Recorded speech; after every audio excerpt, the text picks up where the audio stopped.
Hi everyone, I am Alexis Relatado, and this is my video project for MG300 Business Ethics of the 21st Century. This project, it's all I have to pick a podcast selection, and the podcast I selected is The Dark Side of the Music Genre of K-pop. If you want to listen to the podcast, just copy this link and paste it to your internet browser. So, what is K-pop? Well, K-pop is a genre of popular music which originated in South Korea. The modern form of the music genre can be traced back to the 90s, but the term K-pop became popular in 2000s. The modern-day K-pop quote-unquote idol culture began with the boy band HOT in 1996. Majority of K-pop's demographics ranges from teenagers to young adults. And these are some of the well-known popular K-pop groups like Blackpink, BTS, and Momoland. However, K-pop has a dark side. The K-pop idols may look happy on the outside when they're performing for literally millions of fans, but they're actually hiding the ugly truth on the inside, behind the curtains, and when the cameras are not rolling. These idols had to give up a majority of their public and private life, all in the name of fame. The groups faced numerous of physical, mental, and emotional abuse from the CEOs of entertainment groups. The idols also faced a lot of sexual harassments from fans while performing on stage or holding meet and greets with fans. Such harassments include touching and kissing. The fans may also contributed to the music genre's dark side, though the demographics of K-pop not only include teenagers and young women, but also include older men ranging from 30s to 40s. Let's take a look at two cases based on the podcast, starting with the infamous Nine Muses and Star Empire Entertainment. The parties involved in this story were the members of Nine Muses and the Star Empire management, particularly the CEO, Ju Hak Shin. The girl group were all younger, underage ladies, and the management executives were all grown adults.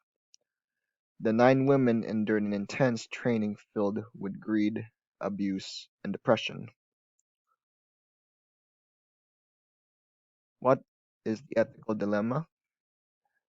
Sarah, the leader of Nine Muses, had to endure on a painful physical transformation, though her singing voice was acceptable, but the management had told her that her body was too big.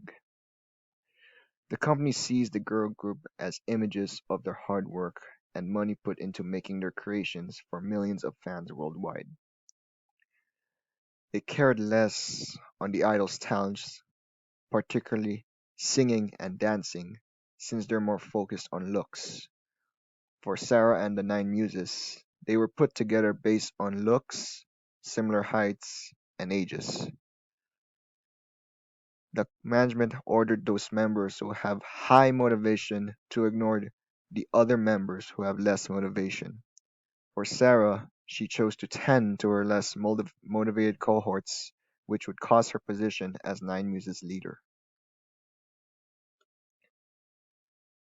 What were the moral principles and values that were challenged here?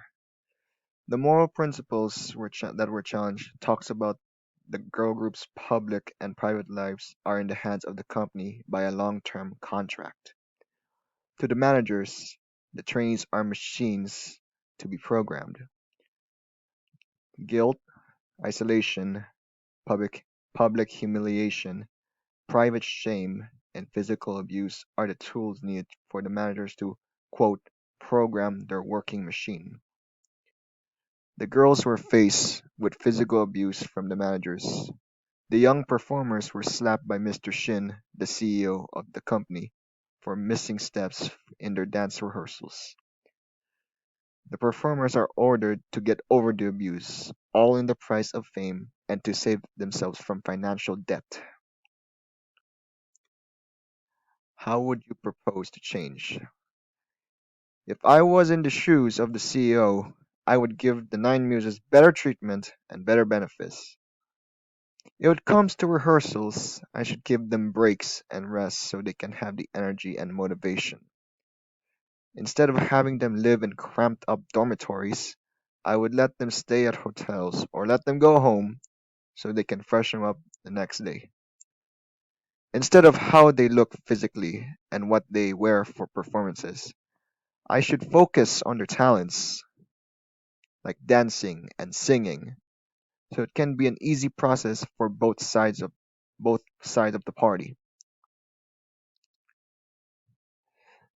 If you want to see more, this is a link to a documentary called Nine Muses of Star Empire documentary. The documentary covers the whole year process of getting the girl group do what they are supposed to be doing, while they show the abuse and the tragic happenings during the time with Star Empire. You can see the slapping. You can see that they are depressed. You can see that they are sick, but no care from the management whatsoever. Another case that was covered by the podcast was Zaya leader Jun Young Moon. This case involved the boy band Zaya, particularly their leader Jun Young Moon, and their manager company, once again, Star Empire, particularly its CEO Mr. Jun Hak Shin. Back in 2014, Jun Young shocked the media with a series of Twitter feeds such as, quote, "I'm going to live like a human being." His tweets were aimed at the CEO for unfair treatment, and he even revealed that he was considering suicide. The tweet showed Junyoung's struggles at the hands of Jo Shin. What is the ethical dilemma in the story? According to Junyoung, his binding contract with Star Empire says that the company gets 70% of Zaya's overall earnings, while the remaining 30% is split evenly within the boy band. For example, if Zaya earns, say, 1 million won, CEO Shin takes 700,000 won, while the members split the 300,000 between each other, which roughly equals to 33,333 won. This contract is called a slave contract by some media outlets, which is common for K-pop trainees. Junyoung's fellow Zaya member Tae Han was put in a highly publicized mixed martial arts fight with a Japanese pro fighting master, which resulted in an ugly finish. Moral principles: just like Nine Muses, Jun Young was slapped in the face by the CEO for complaining on multiple occasions, and he was also disrespected. Again, mentioned earlier about Taehan's MMA fight, it was a setup by Star Empire CEO for publicity's sake, even at the risk of injuring his own client, as he know Taehan would lose the fight. Jonghyun went on to claim that Taehan was pressured to do the fight to make money despite the unfair earnings. How would I change this situation? The management should at least pull Taehan from the fight for safety and welfare instead of making a couple of bucks since his opponent is a professional MMA fighter. And the management should at least sign the band to a normal, legal binding, fair contract, meaning a say 50-50 share on profits. That's it for my presentation. Thank you very much.